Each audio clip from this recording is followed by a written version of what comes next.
Motivation questions, the purpose of this is to determine what is their need to sell, not their want.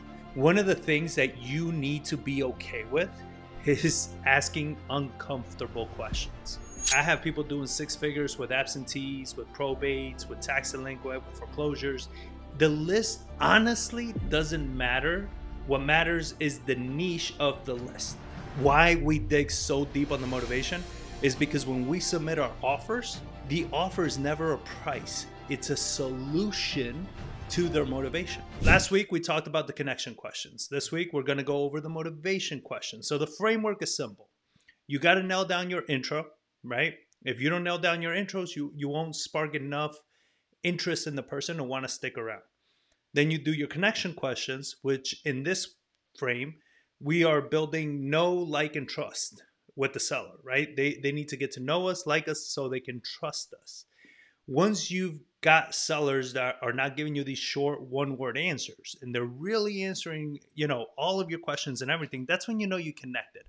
Why that's so important is because you will never be able to determine true motivation without fully connecting with the seller first. All right. So motivation questions, the purpose of this is to determine what is their need to sell, not their want. So if you guys are taking down notes, which I hope you are, that's something you want to write down. What is the seller's need to sell rather than what is their want to sell? We don't want sellers that want to sell. We want sellers that need to sell, because those are the people that we're going to be able to negotiate and structure good deals with. Anybody that wants to sell, they can wait, they can shop the offer around, they can list with an agent, they can do a million other things, right? So we want to determine what is your need. And this also is going to prevent you from going to a ton of appointments. It's going to prevent you. I do CRM audits in our mastermind.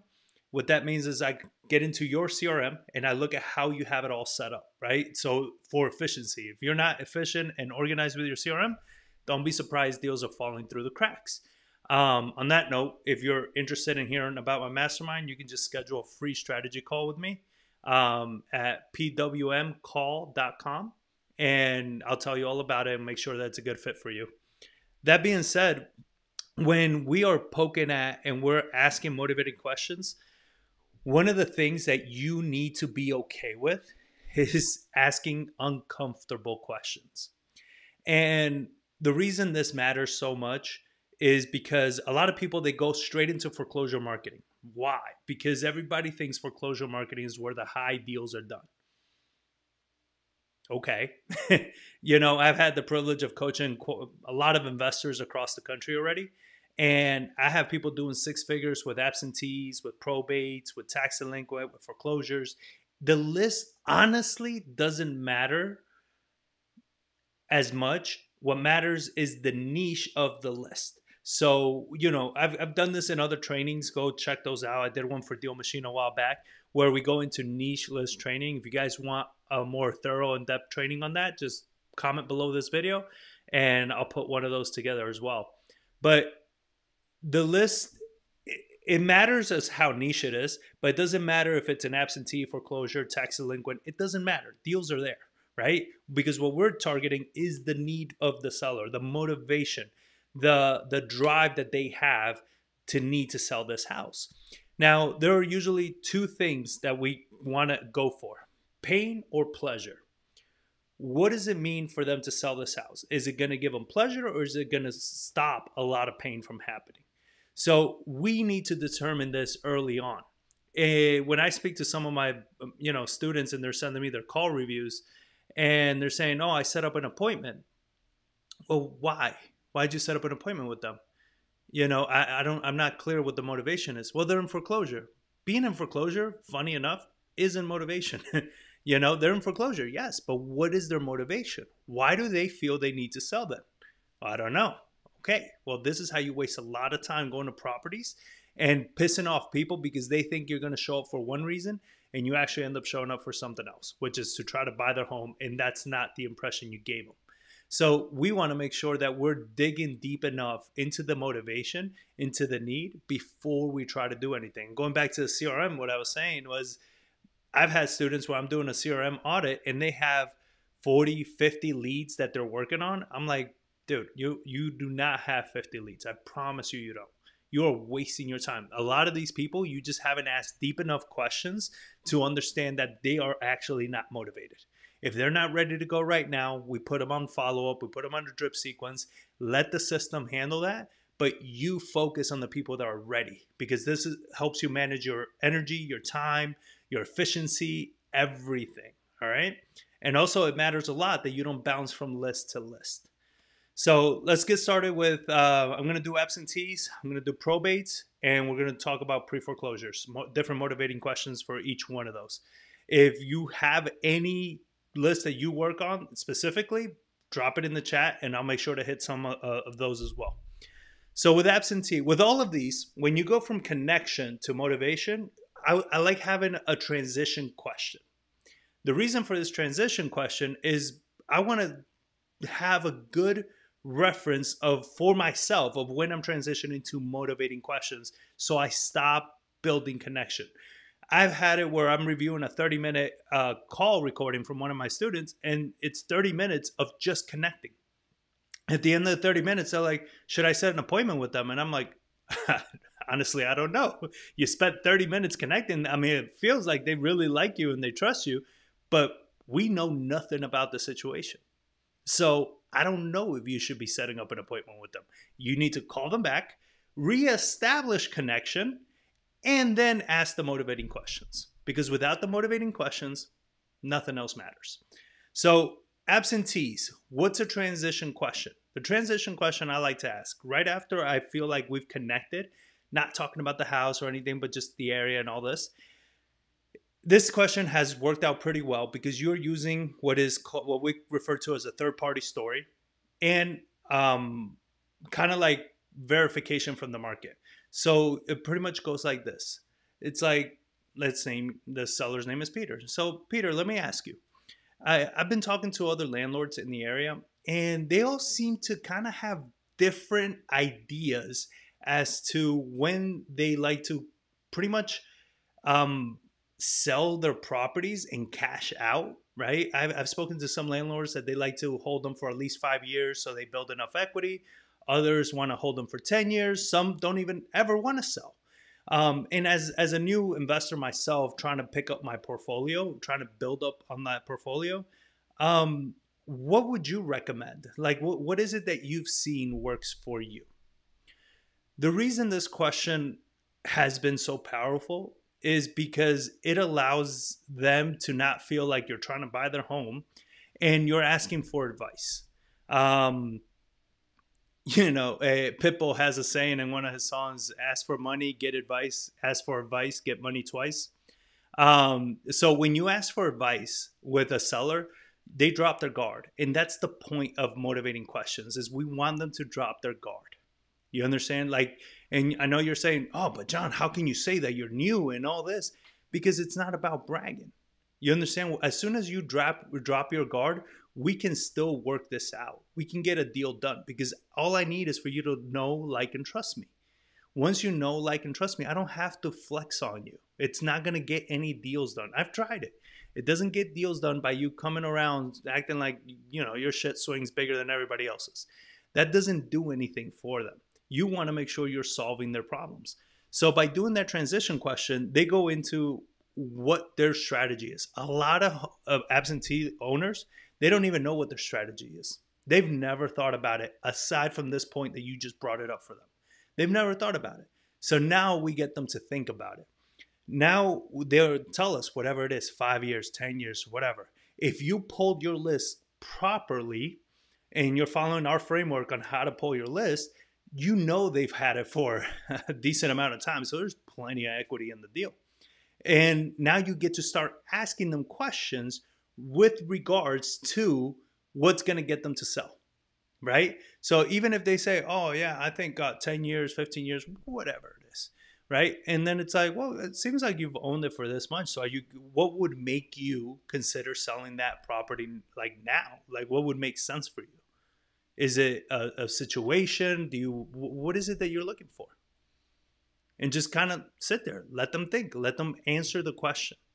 You understand? Like these are the things that we want to ask to get them thinking about it. So what would you do? What would you do with this equity? So let's say you sell the house now. Would you look at buying another property, or do you have some, ideas of traveling or things like that?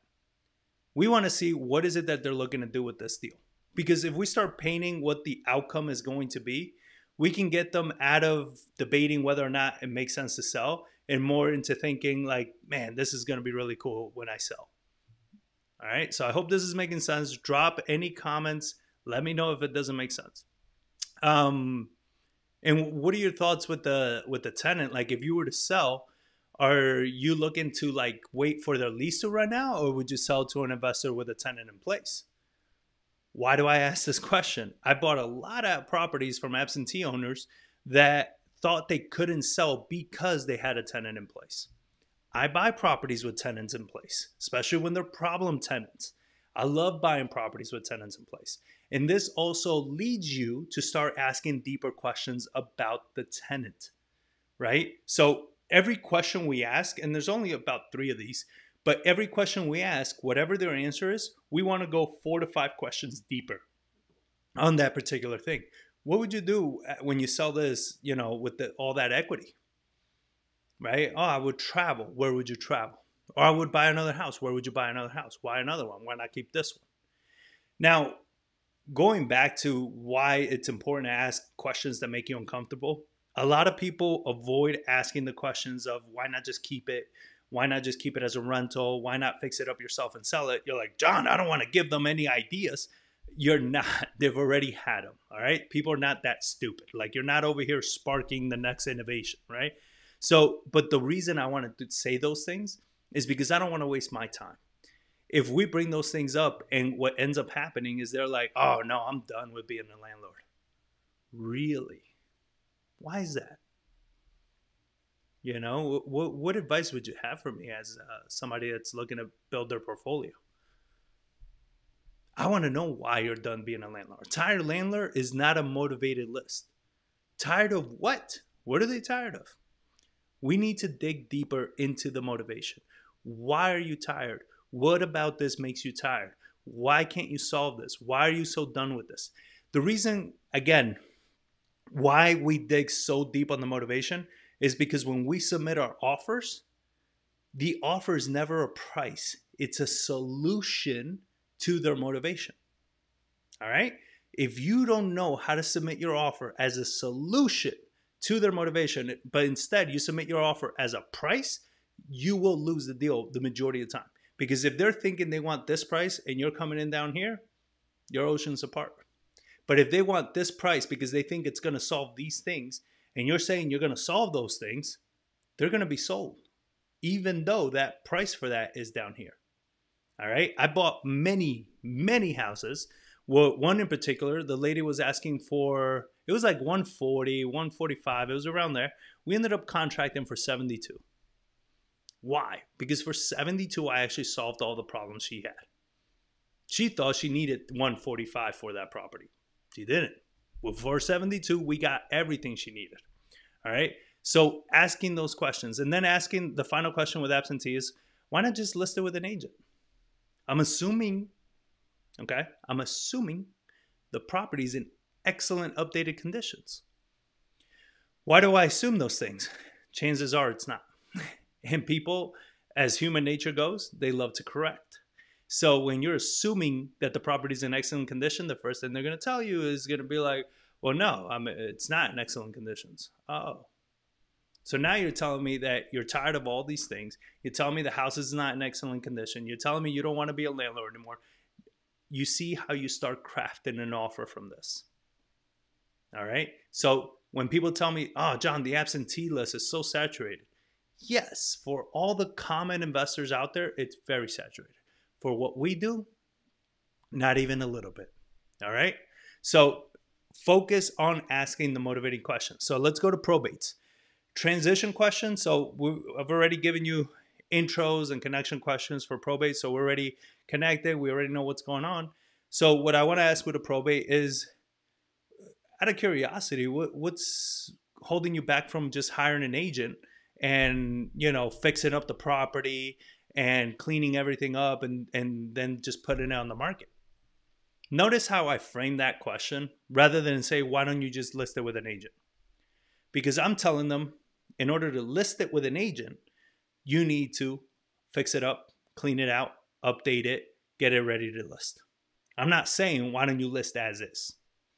Because then they're going to be like, oh, shoot, I can, right? I'm telling them, like, yeah, you can list if you do all these things. Because then what that leads to is them telling you, yeah, I don't want to do all that shit. Okay, why not? Right? I don't want to deal with an agent. Oh, well, why is that? Have you worked with an agent? Had a bad experience before? Where a lot of you guys, and I did this too. This is not a judgment. This is an observation of what we do when we're starting off. Is, oh, I don't want to deal with an agent. Oh, got it. And you move on. No. Whatever they tell you the issue is, we go deeper. All right? And it doesn't matter what the issue is. We go deeper. Every question, go deeper. Because then you get the emotional response, the real one that is the thing that's pushing them over. But if you stay surface level, even though you are submitting your offer based on that surface level reason, it's not going to be enough. And you're going to be like, but John, I threw out the same thing they said. It wasn't it. That hiring an agent is not the problem. It's not like physically getting an agent is an issue. It's what does it mean for them to get an agent? What is the headache? Is it having all the people walk the property? Is it having, you know, multiple offers? Is it having to fix it up? Is it having to do all these things? What is it? It's very specific. Then I'm sure you've considered fixing it up and just like doing the work and everything and then just listing it, right? Or keeping it yourself, keeping it as a rental. Have you considered keeping it as a rental? Oh, I don't want to be a landlord. Oh, why is that? Nah, I don't want to be a landlord. Oh, got it. Yeah, that makes sense. No, it doesn't make sense to me. Why don't you want to be a landlord? You tell me why. You understand? Again, the deeper you go, the more leverage you're going to have. If you stay surface level, you're not going to have enough to combat these objections later when you submit your offer. And with probate's pretty much it's those questions, and then the other one is like that I like to ask is I mean, out of curiosity, you know, probates by all intents and purposes need to be done because your family has suffered a tragedy. How hard has this process been for you guys? I love asking that question because and this goes with every single question you guys ask.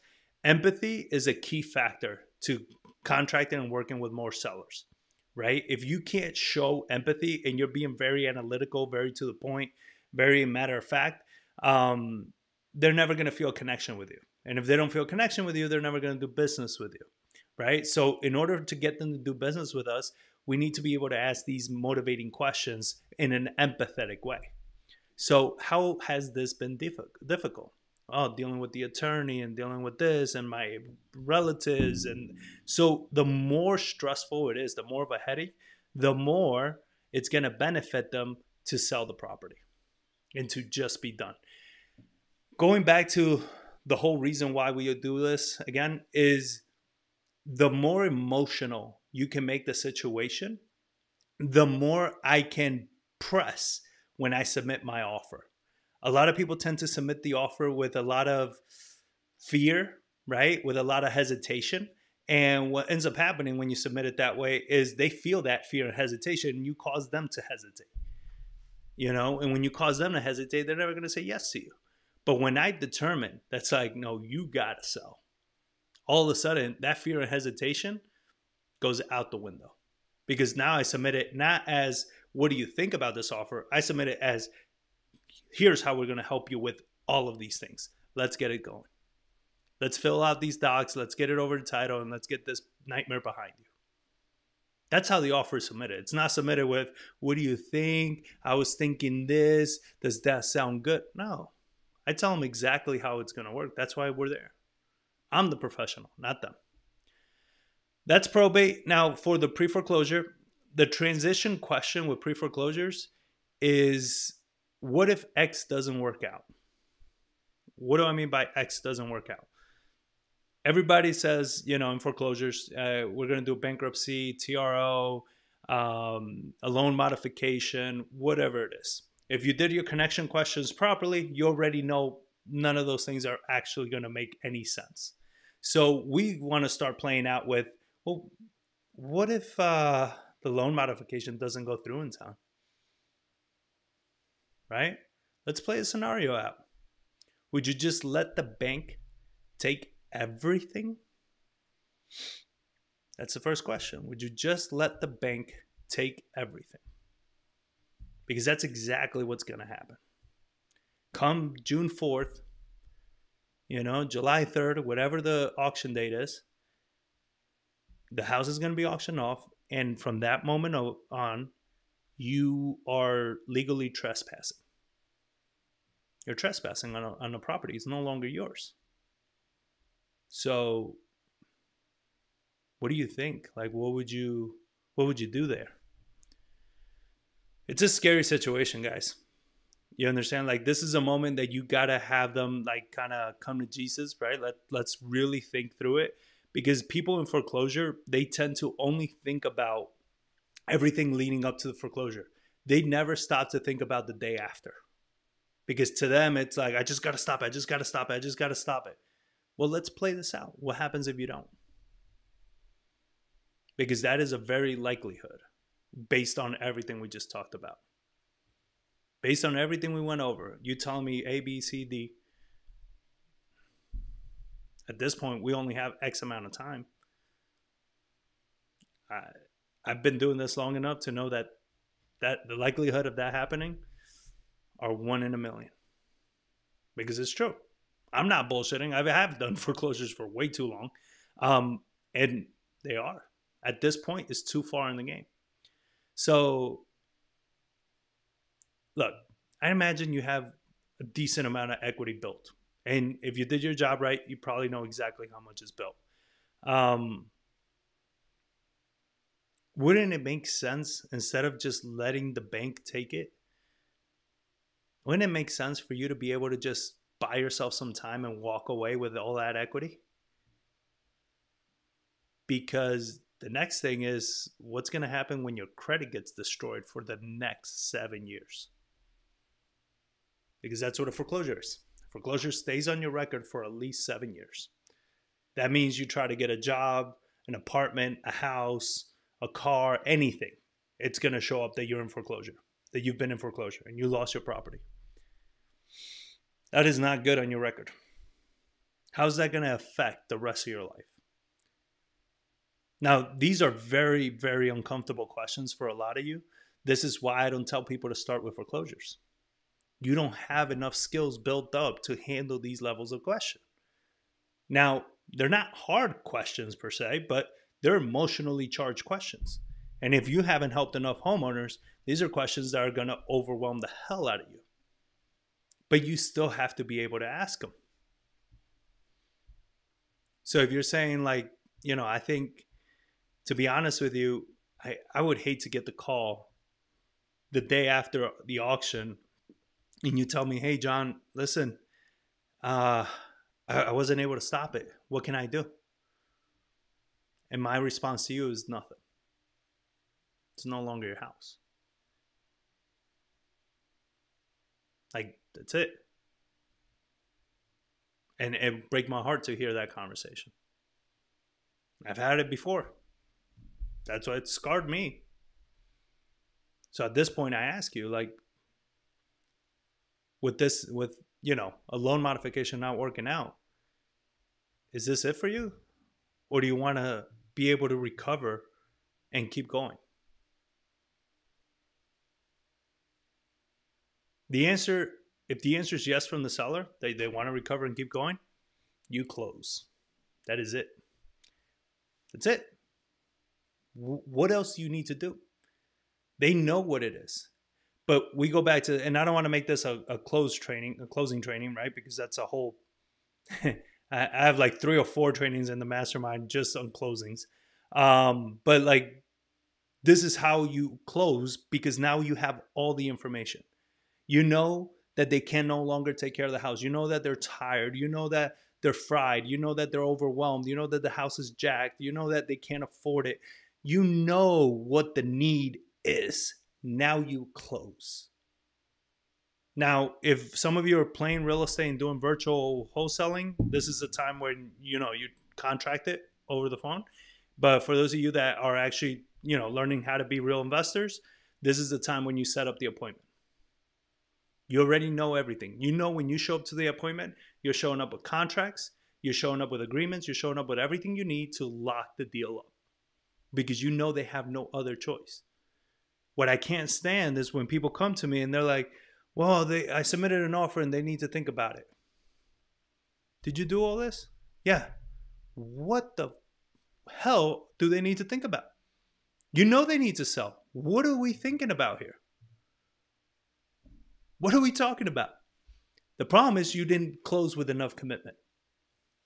This is why we ask the motivation questions. Now, I'll do another training on how the appointment is handled, because you got to restructure everything again and do everything again. But in this point, this is what the motivation questions are. They're not complex. They're emotional. And why there's so few is because we're not interrogating them. We ask a question. Whatever the answer is, we go deeper on each one of those questions. So whatever the answer to that question is, we go deeper and ask further and further and further. The more emotional you can make it, the more it can connect with them, the higher your chances are of locking up an excellent, excellent deal. All right. So that's the motivation question training. In a nutshell, again, these I've probably done like 4 or 5 already for a mastermind, because there's so many different scenarios. And this is why I do call reviews.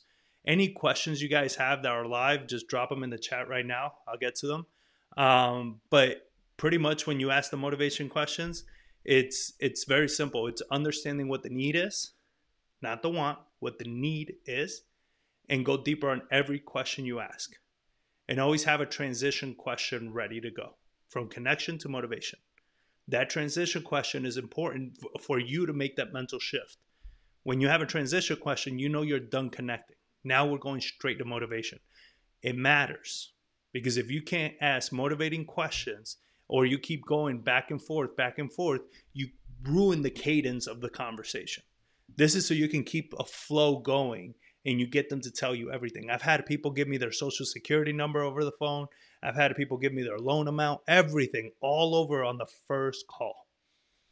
Like, because once they like and trust you, there is nothing holding them back.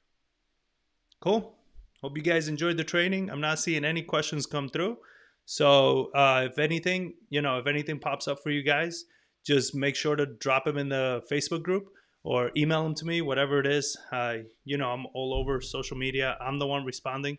So if there's any piece of this that was, it's overwhelming, not making sense, you want further clarification on, just reach out. As you guys see, I don't hold anything back. I'll share everything that I got with you. These are the main questions. There's so many more questions that we ask, but those come with experience. It just depends on the conversation. It depends on the level of the stress of the list. It depends on so many areas. So we got to get good at it. Pick one list, focus on it, become the best at it. And then any and all questions you have, again, you have all my social media accounts. Just reach out and I'll help you out as best as I can. All right, guys. Thank you for watching.